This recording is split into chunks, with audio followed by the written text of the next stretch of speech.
Si vous tombez sur mon contenu pour la première fois, je vous demande de vous abonner, et de liker la vidéo, et de partager, et de mettre la vidéo dans vos favoris si vous ne voulez pas la perdre. Moindre tempête la fait s'écrouler. La discipline mentale est ce qui sépare ceux qui rêvent de ceux qui réalisent. Vous pouvez avoir des projets immenses, des ambitions brûlantes, mais sans la capacité de discipliner vos pensées, vous ne ferez que tourner en rond. Pensez à un jardin. Si vous ne contrôlez pas ce qui y pousse, les mauvaises herbes envahiront tout l'espace.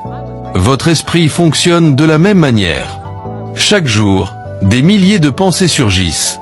Certaines sont constructives, d'autres destructrices. Si vous ne les gérez pas, si vous ne les disciplinez pas, vous laissez les mauvaises herbes étouffer vos fleurs.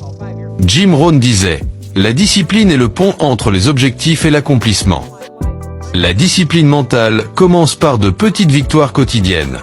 Se lever quand vous avez dit que vous voulez vriller. Lire ce livre au lieu de céder aux distractions. Prendre 10 minutes pour méditer, même quand vous êtes pressé. Ces petits gestes forment peu à peu une habitude, et l'habitude forge le caractère. Mais attention, discipliner son esprit ne veut pas dire l'étouffer. Ce n'est pas ignorer vos émotions ou vous transformer en robot. C'est apprendre à donner à chaque pensée sa juste place. C'est apprendre à dire à une émotion, « Je t'entends, mais tu ne décideras pas pour moi. » Permettez-moi de vous partager une anecdote. Un champion de marathon expliquait un jour comment il arrivait à courir plus de 40 km sans abandonner. On lui demanda, « Quel est votre secret ?» Il répondit, « Mon corps veut abandonner dès le 10e kilomètre. Mon esprit crie que c'est trop dur. Mais j'ai appris à discipliner ma pensée. Quand mon esprit dit « Arrête », je lui réponds « Encore un pas. » Puis un autre. Et encore un autre. Ce simple dialogue intérieur l'a mené à franchir des lignes d'arrivée que d'autres jugeaient impossibles. Voilà le pouvoir de la discipline mentale. Elle vous permet d'aller plus loin que vos limites apparentes. Et vous? Combien de fois votre esprit vous a-t-il fait abandonner trop tôt? Combien de projets laissés inachevés, non pas faute de capacité, mais faute de discipline? Le chiffre 94 500 peut vous rappeler toutes ces secondes perdues à céder à la facilité, à remettre à demain. Mais il peut aussi devenir le chiffre de votre renaissance, celui des secondes que vous décidez enfin de discipliner. La discipline mentale n'est pas un fardeau. C'est une arme. Une arme qui vous libère des regrets. Car il n'y a rien de plus douloureux que de regarder en arrière et de se dire « J'aurais pu réussir, mais je n'ai pas tenu. » La vérité, c'est que la vie ne pardonne pas le manque de discipline. Elle récompense ceux qui tiennent leurs engagements, même quand l'enthousiasme s'éteint.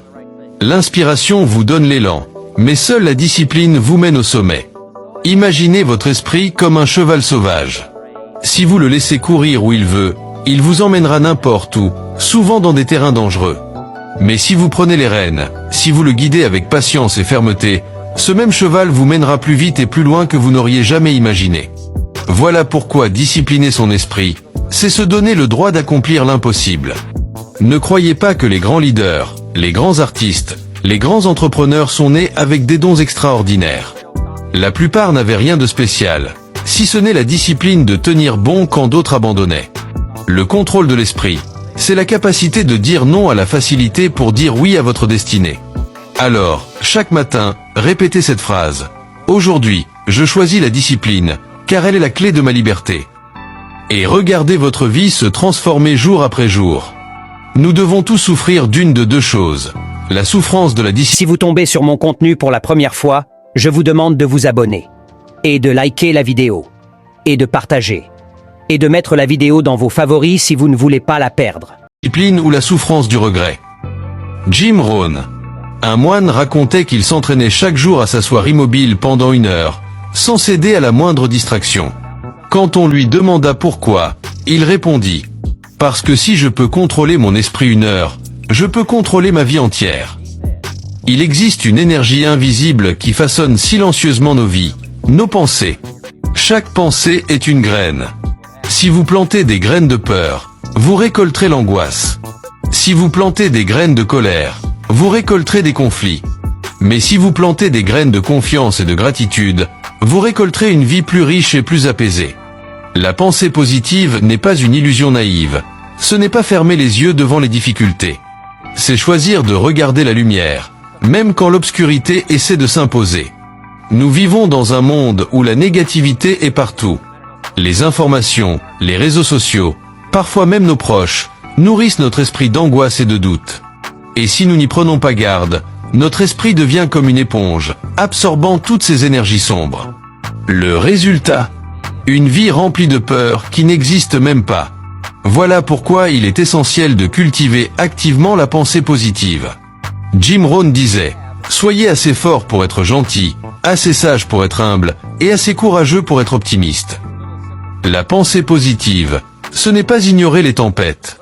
C'est se rappeler que la tempête ne dure jamais éternellement. C'est avoir la conviction que derrière chaque nuage, le soleil attend son heure. Et cette conviction change tout, car elle donne la force de persévérer quand d'autres s'arrêtent. Pensez à une personne malade. 2 patients peuvent avoir le même diagnostic médical, mais celui qui nourrit son esprit de pensée positive, qui croit à sa guérison, qui visualise son rétablissement, a souvent plus de chances de surmonter la maladie. Ce n'est pas de la magie. C'est la science de l'esprit et du corps. Ce à quoi vous pensez influence vos émotions, vos actions et même votre biologie. Permettez-moi de partager une anecdote. Un jeune homme rêvait de devenir musicien, mais chaque concours qu'il passait se terminait en échec. Un jour, son professeur lui dit « Ton problème n'est pas ton talent, mais ton esprit.